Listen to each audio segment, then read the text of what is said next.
Le coup de tocsin. Le coup de tocsin avec Alexandre Cugnard-Préval. Bonjour à vous. Bonjour Clémence. Merci d'être avec nous ce matin, avocat au barreau de Paris. Et comme toujours, vous analysez la situation d'abord avec votre œil d'avocat, puis peut-être un petit peu plus là, puisque vous voulez présenter un peu le fil rouge de ces chroniques cette année avec le simulacre.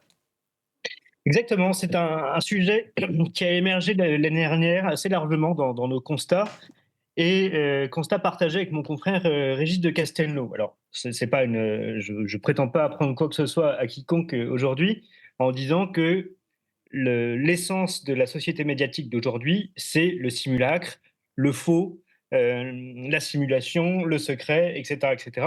Mais j'aurais voulu voilà, au cours de cette année, on se donne comme fil rouge d'analyse de l'actualité, justement, cette question du simulacre, de la simulation, du mensonge généralisé.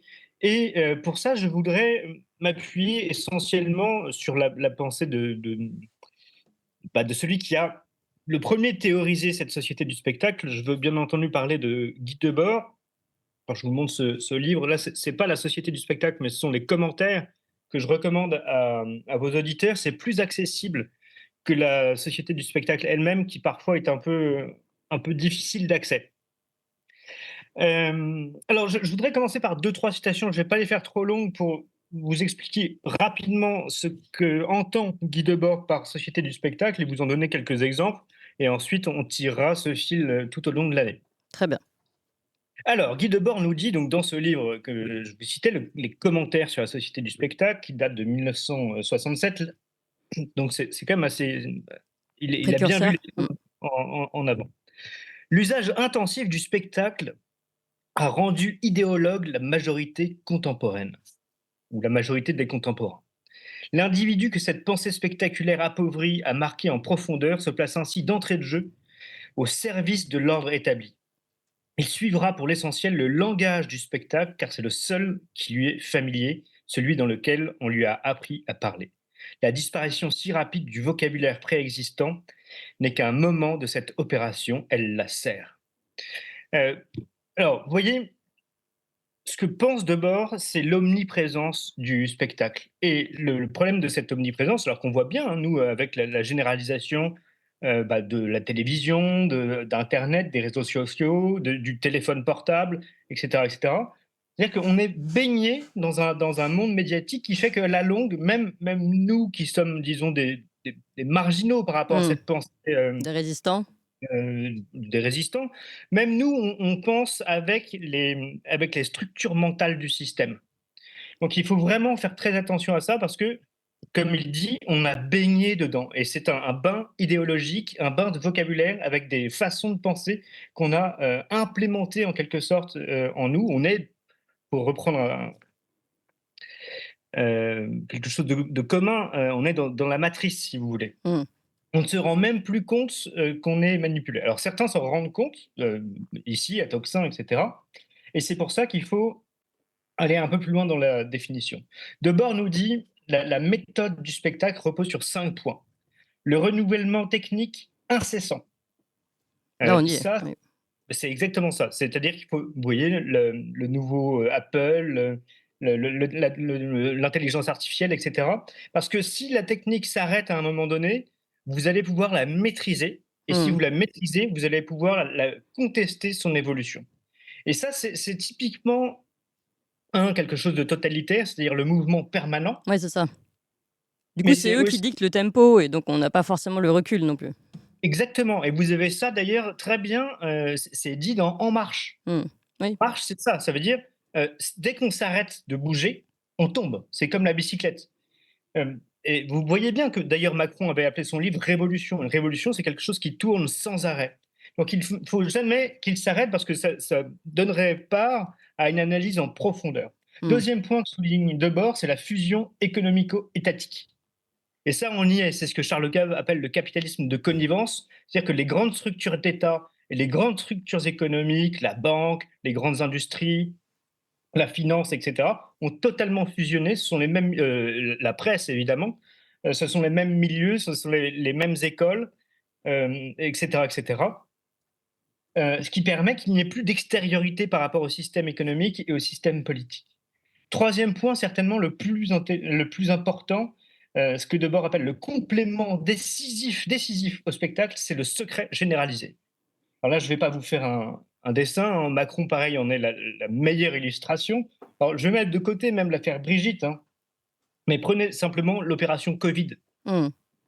Euh, on est dans le secret, on n'a toujours pas les contrats de distribution, et je pense qu'on y reviendra tout au long de l'année, mais et je passe l'affaire du 11 septembre, je passe l'assassinat de Kennedy, je passe les grandes manipulations, celles qu'on ne connaît pas d'ailleurs, parce que par définition, dans le secret, ce qui émerge, c'est ce qui a raté, ou c'est là où on a du soupçon. Quatrième point, c'est le faux sans réplique. Bah, typiquement, c'est la télévision. C'est-à-dire que la télévision vous assène quelque chose et bah, vous ne pouvez pas répondre à ce qui est dit. Il y a un unilatéralisme dans l'exposé, alors, je ne vais pas dire de la pensée, mais en tout cas de l'expression. Oui. Ben, C'est une chambre d'écho, on va dire. exactement. Tout se fait écho de manière permanente. Exactement. Et c'est là aussi où Debord dit cette fameuse phrase: dans le monde réellement renversé, le vrai est un moment du faux. C'est-à-dire que tout est faux, mais par moments, vous avez des petites bribes de vrai, mais c'est quasiment par accident. C'est-à-dire que vous ne pouvez pas construire des discours entièrement faux. Il vous faut toujours un petit peu de vrai pour pouvoir asseoir votre mensonge dessus. Alors ça, c'est un point intéressant parce que pour le coup, la réplique commence à exister un peu avec des médias comme le vôtre et d'autres, les réseaux sociaux.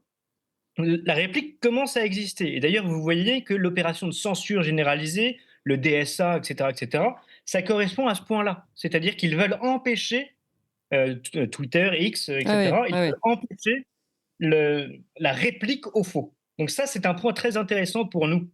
Et dernier point, c'est le présent perpétuel. Ça, pareil, la société médiatique nous enfin, croule d'exemples du présent perpétuel. Euh, Donc, c'est quoi? D'abord, Expliquez-nous. Oui. Debord dit c'est l'incessant passage circulaire de l'information. Mmh. Euh, Bah, vous voyez bien, une information chasse l'autre et on n'a jamais de perspective Oui. sur Ni sur le l'information. passé, ni sur le futur. On est dans un présent perpétuel, Mmh. dans le momentané. C'est-à-dire qu'on n'a jamais le recul historique.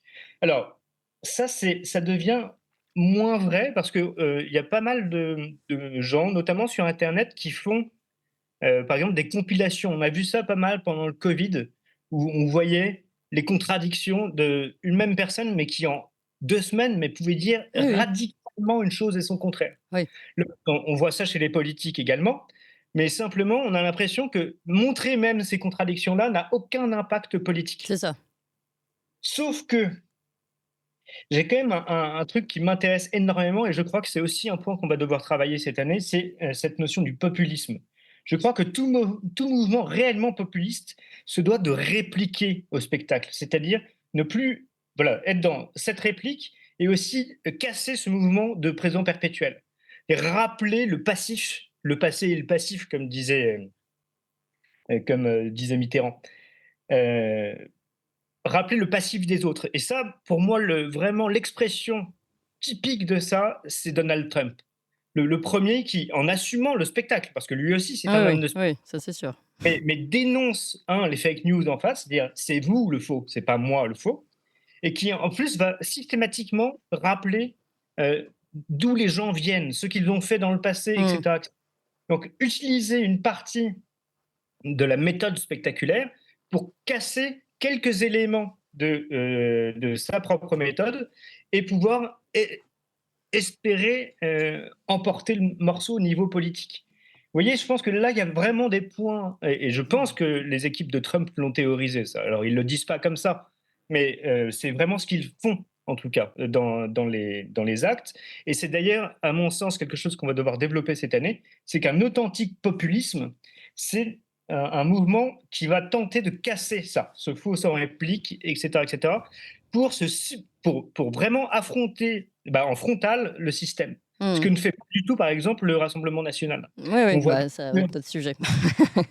et donc que ce n'est pas un mouvement populiste. Alors, c'est peut-être un honorable parti de gauche patriotique, comme je l'ai souvent décrit, mais c'est pas un mouvement populiste, c'est pas un mouvement de droite, C'est pas un mouvement qui veut casser le pouvoir dans son entier, c'est-à-dire dans son système. Voilà, donc je pense que bon, je vais m'arrêter là parce que j'avais prévu de dire d'autres trucs, mais je vais être trop long. Non, mais là, oui, surtout que vous m'avez fait une très belle transition sur les prochains invités. Cette question, que fait l'opposition? Où sont les vrais partis, en effet, populaires, populistes, comme on veut les appeler? En tout cas, vous avez très bien introduit vos chroniques de cette année, Alexandre Cuillage-Préval, et cette question du simulacre et de la société de spectacle dans laquelle nous sommes plus que jamais. Merci beaucoup.